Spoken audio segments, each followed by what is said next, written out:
Ramannapalem route మొత్తం clean sweep చేశామని కొందరు టీడీపీ నేతలు చెబుతున్నారని, ఎంపీటీసీలు సర్పంచులు తమతో ఉన్నారని మాజీ డీసీఎంఎస్ చైర్మన్ వీర్ చలపతి అన్నారు.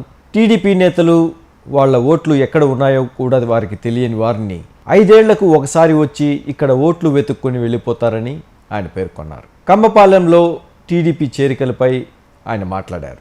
రావణపాలెం రూట్ క్లీన్ చేశారంటే ఆయన ఏమైనా క్లీన్ చేయాల్సింది, అక్కడైతే ఏం క్లీన్ కాల.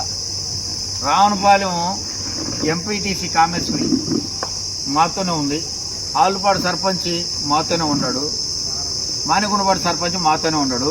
ఒక్క రావణపాలెం సర్పంచ్ గతంలో పోయినాడు ఆయన సేనయ్యకి. ఆల్రెడీ రావణపాలెంలో గెలిపించింది ఎవరో ఆ పర్సన్లో పిలిపించి మాట్లాడుకోమను, ఎవరైతే ఆయన సర్పంచ్ చేసిందో ఎవరు కనుక్కోమని చెప్పు. కానీ కొత్తగా వచ్చినటువంటి పార్లమెంటు సభ్యులు ఇక్కడ శాసనసభ్యులకి తెలియదని ఇక్కడ వేదిక మీద ఏదేదో మాట్లాడేస్తున్నాడు.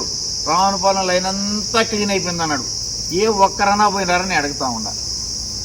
3 పంచాయతీలు ఉన్నాయి అక్కడ, ఆలూరుపాడు పంచాయతీ, మానిగుండపాడు పంచాయతీ, రావణపాలెం పంచాయతీ. 3 పంచాయతీ కలిసి ఒక ఎంపీటీసీ ఉంది. ఎంపీటీసీ మాతోనే ఉంది, 2 సర్పంచులు మాతోనే ఉన్నారు. ఎలక్షన్ అప్పుడే ఈయన కొద్దిగా వేరే కార్యక్రమాలకి లోనే వెళ్ళిపోయినటువంటి వ్యక్తి ఆయనకి ఈరోజు టైం దొరికింది కాబట్టి అడుగు వేదిక పోయి కండ వేసుకున్నాడు. అంతేగాని ఆయన క్లీన్ చేయబడలే, ఇంకొక ఆయన క్లీన్ చేయబడలే. మాకున్నటువంటి ఏదైతే మా పార్టీ నాయకులు మాకున్నారు, మా పార్టీ బలం ఎంతవరకు ఉందో మేము చెప్పుకోబడలే, రాబో రోజులు చూపిస్తాం. అంతేగాని ఏదో ఒక ఆయన వస్తాడు వారానికి ఒకసారి, సంవత్సరానికి ఒకసారి, 5 సంవత్సరాలకు ఒకసారి వస్తాడు. ఒక ఆయన వస్తాడు 5 సంవత్సరాలకు ఒకసారి వేదిక మీద మాట్లాడిన వ్యక్తి నా ఓటు ఉందా లేదా ముందు చెక్ చేసుకుంటాడు. ఊరికి పోయి 5 సంవత్సరాలకు ఒకసారి వస్తాడు ఒక నాయకుడు. ఆయన ఇప్పుడు వేదిక అంటే వీళ్ళకి పాపం అనుభవం లేదు కాబట్టి తొరుగునోడంతా వేదిక ఇచ్చి మాట్లాడిస్తూ ఉన్నారు. వాళ్ళు ఎప్పుడు కనపడేటువంటి వ్యక్తులు కాదు వాళ్ళు ఈ మధ్య వస్తున్నారు, ఏదో పేమెంట్ కోసం వస్తున్నారు, పార్ట్ టైం జాబ్ చేస్తున్నారు. వాళ్ళు మేమంతా ఫుల్ టైం ఎంప్లాయీస్ అమ్మా. ఈ రాజకీయంలో పార్ట్ టైం ఎంప్లాయీస్ పెట్టి మాట్లాడుతూ ఉన్నారు. ఒక ఆయనకైతే గ్రామంలో ఇల్లే ఉండదు, ఆయన వచ్చేసి ఊరిని ఈ రూట్లో వెళ్తాడు, ఆ రూట్లో బయటకు వచ్చేసి వెళ్ళిపోతాడు ఆ ఊర్లో. ఆయన ఈరోజు పెత్తనం తీసుకుని ఆయన చెప్తా ఉన్నాడు, ఇటు ఊడ్చేస్తాను ఇటు కడిగేస్తాను, ఇటు ఊడటానికి కడగటానికి కడిగి చూడడానికి ఎవరు లేరు బాబు.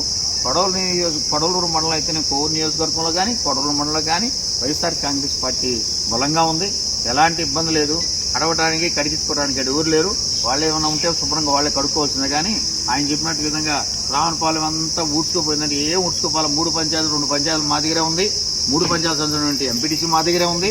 ఇప్పుడైతే ఈరోజు చాలా కండవ కప్పించుకున్న వ్యక్తి మా దగ్గర నుంచి ఎప్పుడో వెళ్ళిపోయినాడండి. ఆయన ఈరోజు అవకాశం వచ్చింది కాబట్టి ఈరోజు మేళ తాళాలు లేకుండా భోజనాలు ఆడుంది కాబట్టి ఊరేగింపు పోయి ఆ భోజనం చేయడానికి అక్కడ కండవ కప్పించుకున్నాడు. అంతకు తప్ప ఇంకేం లేదు బాబు. ఓకే.